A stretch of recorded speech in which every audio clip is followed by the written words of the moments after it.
We're in a fucking game right now. We about to run it from A to Z. We the alphabet boys. This pimping worldwide. Not pimps, but P-I-M-P-I-N-G. We I-N-G. I-M-G. God damn it. Motherfuckers told me I would never get a motherfucking East Coast and West Coast artists in the same room at the same time and get a motherfucking song out there. I need a nigga tell me no 3 times before I get a yes. Cause I do the mental mind motherfucking check on a motherfucker with it for that.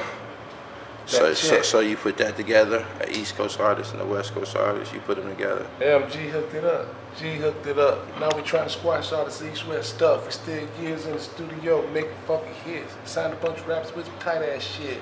Like Father Don, like Keith Murray. We make millionaires, but it ain't no hurry. Oh shit. We all in it for the long run. You won't They was talking about you on the Dangerous Crew? Bitch! Right. Well, Yeah. let me be damn. I'm like the equivalent of a Alright, so we gonna take it from the top. Why don't you?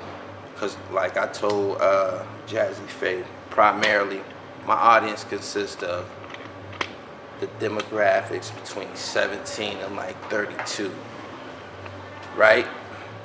So I need you to introduce the Dangerous Crew and that whole the Dangerous Crew consisted of like 3 major artists from 3 different regions. G hooked it up. So break down the Dangerous Crew, my nigga. The Dangerous Crew was the greatest band in hip hop of all time. It consists of Digital Underground and plus it was Pee Wee, Shorty B, motherfucking Todd Shaw, Ant Banks, motherfucking Rapping Forte, motherfucking Gully the Pimp, nigga. That nigga said, Gully, you know, when them Oakland boys moved to from California to Georgia, it was like a gold rush of the game because the East Coast was such a strong presence on the South. When I moved down South, I've been in the club and see niggas in there, all gully, crazy, and be like, nigga, where you from, nigga? Where you from, nigga? Yo, son, I'm from College Park, shawty. I'm like, from New York, man, nigga. But New York is like running, if it's a fight in the club, it was the Brooklyn niggas, so it's like, other than that, it was like, okay, booty shake music, wasn't no music in Atlanta as far as hip hop was concerned. And then you had, first rappers I seen was like, Father MC, the Fat Boys, the big bun from the Fat Boys. He was riding around the 750. And yeah, and he was working with Dallas and them. It was all going to the studios, Keith Sweat and Bobby Brown and them. They was running at A-Town. And Erick came down.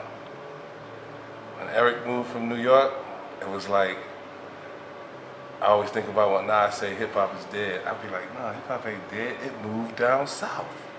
Because then that's when Russell called and sent the check. Erick shot his videos in the rim shop. We was doing a set of rims a month. Erick shot that video. It was like 4 sets of rims a day. Feel me? And then we put the studio in the basement. And he made his album with Redman and Keith Murray. You know, it was like between there and New York, you could see that people would never know Redman made his records in Atlanta.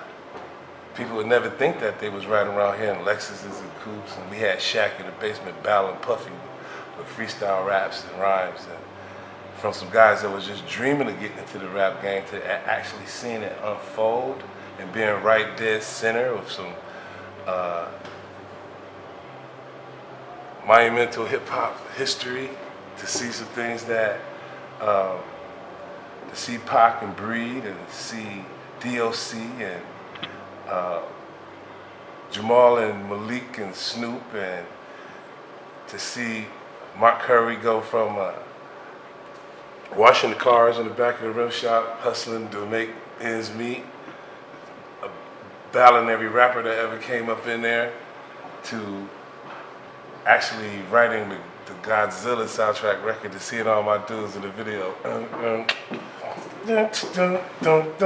That was a major pivotal point in hip hop, for the simple fact that's when the South was such a great place that whether you was from the South or not, you still had opportunity to make it in the rap game. It was creating culture from the South, making the East Coast stand, and making the West Coast stand, and making music between those two cultures. And seeing that, you know, when no one would accept the down South music, we got so many doors slammed in our face. I used to load up Lil Jon and Bone Crusher and all the down South artists and take them to New York, because I had all the plugs with Erick and Redman having deals and Murray them, and Short just being like a catalyst, because everybody Erick didn't sign, Short signed them all. It was like, I'm gonna put them all on one record. We're gonna put it all out, see who bubbles. It was a master plan. And to see that, you know, the strong survived, feel me? And that the plan worked was historical.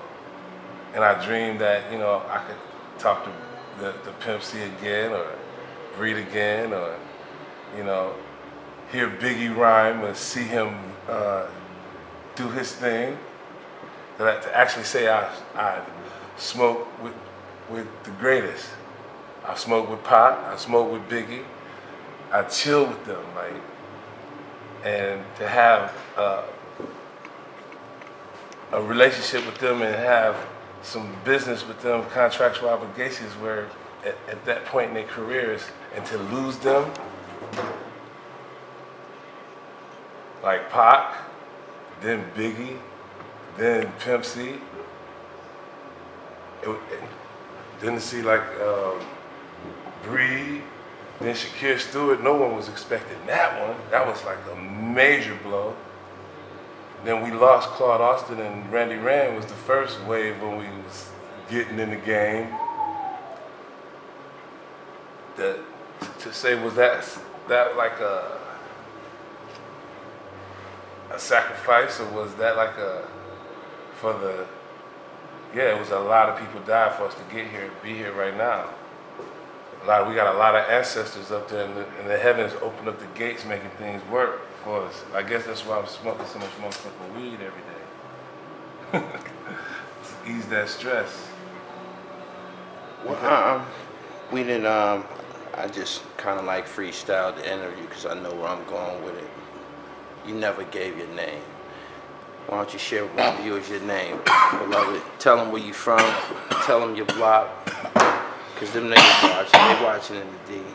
So, go ahead, tell you from the top. My name is Greg Taylor. I'm from Detroit, Cooley High School, West Side Detroit, Finkel, Puritan Avenue, Bronx down. I was the first DJ that can go from every mile road before 8 Mile. I used to manage Kid Rock and Prince Vincent and Hip Hop Force. That was my first introduction to the rap game. And we sold 10,000 pieces of wax on my doorstep with the independent records I was putting out on them in Detroit.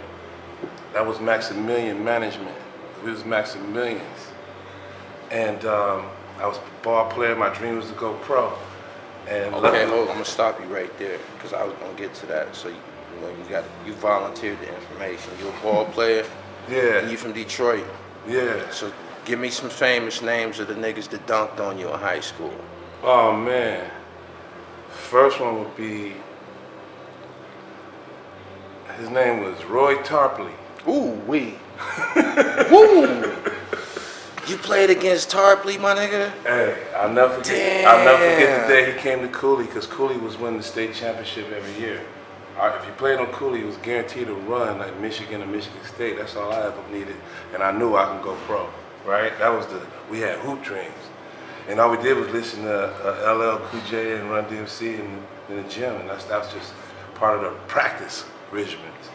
Right. I played on Detroit Cooley back in Antoine Joubert, and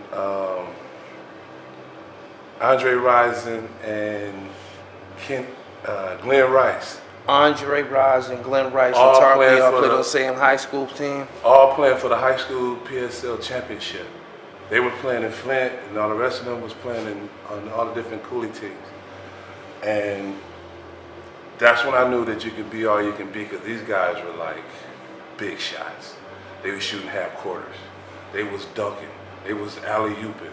Anything you could think of, that's what Detroit was all about. Was just either you was gonna go pro or you was gonna sell dope. There was no way out. I was gonna work at the plant because I seen what that was doing. It was motherfucking a dead end. So it's like, I gotta be something. And luckily I was blessed to go to California. All right, based on me, history that I've done, research, documentaries I watched, you said that you from the Puritan Ave area. Yeah.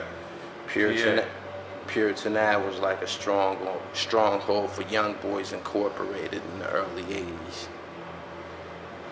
Could you care to elaborate about your upbringing around the Young Boys Incorporated organization? YBI, Young Boy Incorporated. That was the first business incorporated for drug dealing. They actually paid taxes, and they paid the mamas, and they paid the community when Ronald Reagan came with that Reaganomics and cut all the social programs and after-school programs out of Detroit.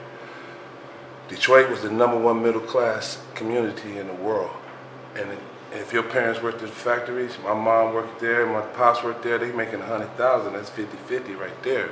And back in the 70s and 60s, that's like unbelievable money for people that didn't even have a high school education. Right. You feel me?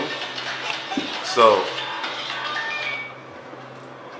when the government, they used to have a bumper sticker, when the last person leave Detroit, cut off the lights. And it was truly the chocolate city because we was blessed to get a mayor named Coleman Young. And because of Coleman Young, when they cut off the lights, he cut them back on. And it became the best place for a black man in their history, because you were either you owned a business or the entrepreneur leadership programs and all the spirit of hustling was like rolling like the car. It was like you can always get some money if you fix this car, you cut that grass, you throw that party. You know what I mean? It was a dress up town. You know, it was, every day we wore button ups. You know, so